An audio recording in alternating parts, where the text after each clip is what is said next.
మన ప్రభువును మన రక్షకుడైన యేసుక్రీస్తు నామములో నా హృదయపూర్వకమైన శుభాభివందనాలు తెలియజేస్తున్నాను. సత్యం హెవెన్ మినిస్ట్రీ ద్వారా ఈ దినం మన అంశము ప్రత్యక్ష గుడారం.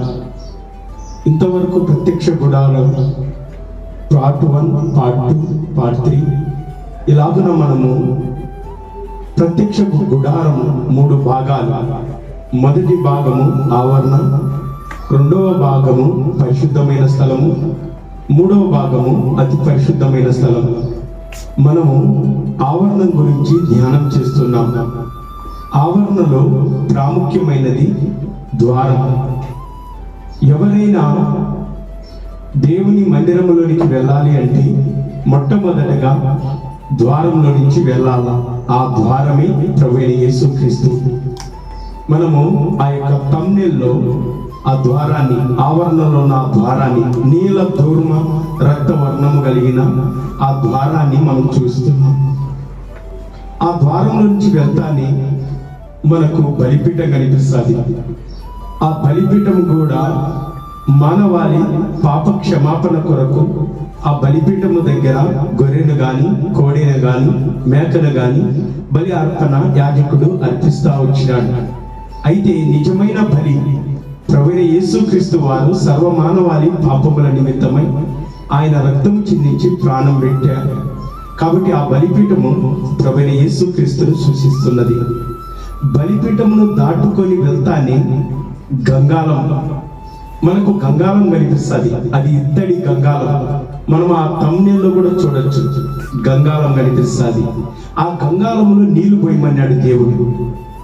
దేవుని ప్రజలారా, నిర్గమాకాండము 30వ అధ్యాయము 17వ వచనం. మరియు యెహోవా మోషేతో ఇట్లనెను, కడుక్కొనుటకు నీవు ఇత్తడితో దానికి ఒక గంగాలమును ఇత్తడి పీటను చేసి ప్రత్యక్ష గుడారమునకు బలిపీఠమునకు నడుమ దానిని ఉంచి నీళ్లతో నింపవలెను.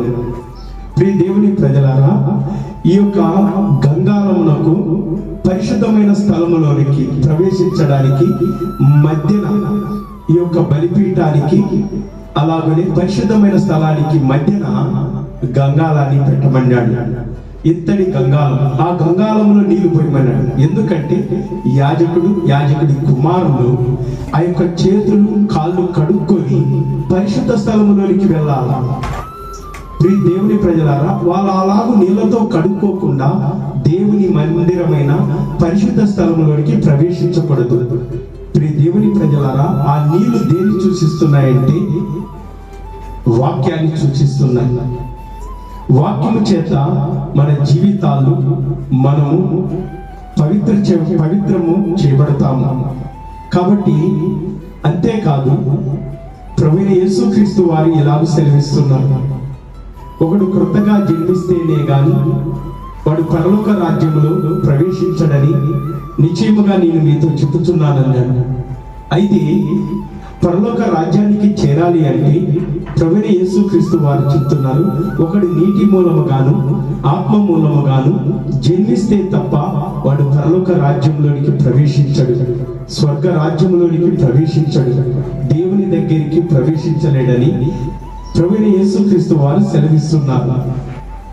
యేసుక్రీస్తు పునరుద్ధానుడై తిరిగి లేచిన తర్వాత సర్వమానవాళికి ఒక ఆజ్ఞ ఇచ్చినాడు. ఏమని ఇచ్చిందంటే, సర్వలోకమునకు వెళ్ళి సర్వ సృష్టికి సువార్తను ప్రకటించండి. నమ్మి బాప్తిసము పొందిన వాడు రక్షించబడును, నమ్మని వారికి శిక్ష ఉందన్నాడు. దేవుని ప్రజలారా, సువార్తను, యేసుని గురించిన సువార్త లేఖనముల ప్రకారము యేసుక్రీస్తు మృతి పొందాడు, లేఖనముల ప్రకారము సమాధి చేయబడ్డాడు, లేఖనముల ప్రకారము 3వ దినమున ఆయన మృత్యుంజయుడై తిరిగి లేచినాడు. ప్రభువైన యేసుక్రీస్తునందు విశ్వాసం ఉంచి ఆయన సువార్తను నమ్మి నువ్వు నీటి బాప్తిసము తీసుకుంటే, ప్రభువైన యేసుక్రీస్తు వారి యోర్దాను నదిలో బాప్తిసం తీసుకున్నాడు నీతి యావత్తు ఇలాగూ జరగడానికి. ఆ తర్వాత ఆజ్ఞ ఇచ్చినాడు, ఎవరైతే ప్రభువైన యేసుక్రీస్తునందు విశ్వాసం ఉంచారో వారు బాప్తిసమును దేవుని ప్రజలారా, ద్వారంలోనికి విశ్వాసముగా నువ్వు ద్వారం దగ్గరికి వచ్చినప్పుడు ఆ ద్వారమైన యేసుక్రీస్తు దగ్గరికి వచ్చిన నీవు, ఆయన సర్వ మానవాళి కొరకు ఆ బలిపీఠము ఎలా అయితే పాపముల నిమిత్తము గొర్రె రక్తము కార్చి ప్రాణం పెట్టుతుందో, అలాగ సర్వ మానవాళి కొరకు యేసుక్రీస్తు రక్తం చిందించి ప్రాణం పెట్టాడని నమ్మి నీటి బాప్తిస్మమును నువ్వు తీసుకున్నప్పుడు నువ్వు రక్షించబడతావు. అలా బాప్తిస్మము పొందిన వారికి పరిశుద్ధ స్థలములోనికి ప్రవేశించడానికి దేవుడు అనుమతినిచ్చినాడు. ప్రియ దేవుని ప్రజలారా, ఆడ యాజకుడి నీళ్లు కడుక్కోకుండా ఆయన పరిశుద్ధ స్థలములోనికి వెళ్ళడానికి ఆజ్ఞ లేదు. కాబట్టి సర్వ మానవాళికి యేసుక్రీస్తు ఇస్తున్న ఆజ్ఞ ఏంటంటే, నమ్మి సువార్తను నమ్మి బాప్తిస్మము పొందిన వాడు రక్షించబడును, నమ్మని వానికి శిక్ష ఉన్నట్టు. కాబట్టి నమ్మి బాప్తిస్మం తీసుకున్న వాళ్ళు రక్షించబడి సంఘములో చేర్చబడతారు. సంఘములో చేర్చబడిన వారు పరిశుద్ధ స్థలములోనికి ప్రవేశించాలి. పరిశుద్ధ స్థలములోనికి ప్రవేశించినప్పుడు పరిశుద్ధమైన స్థలములో దేవుడు వారికి రొట్టెను, అలాగనే ద్రాక్షారసమును, అంటే ఆయన శరీరమును, ఆయన రక్తములో పాలు పొందే భాగ్యం ఇచ్చినాడు. ఆయన రాజ్యం, సంఘము అనగా ఆయన రాజ్యం, ఆయన రాజ్యములో పరలోకపు ఆహారాన్ని దేవుడు మన కొరకు సిద్ధపరిచినాడు.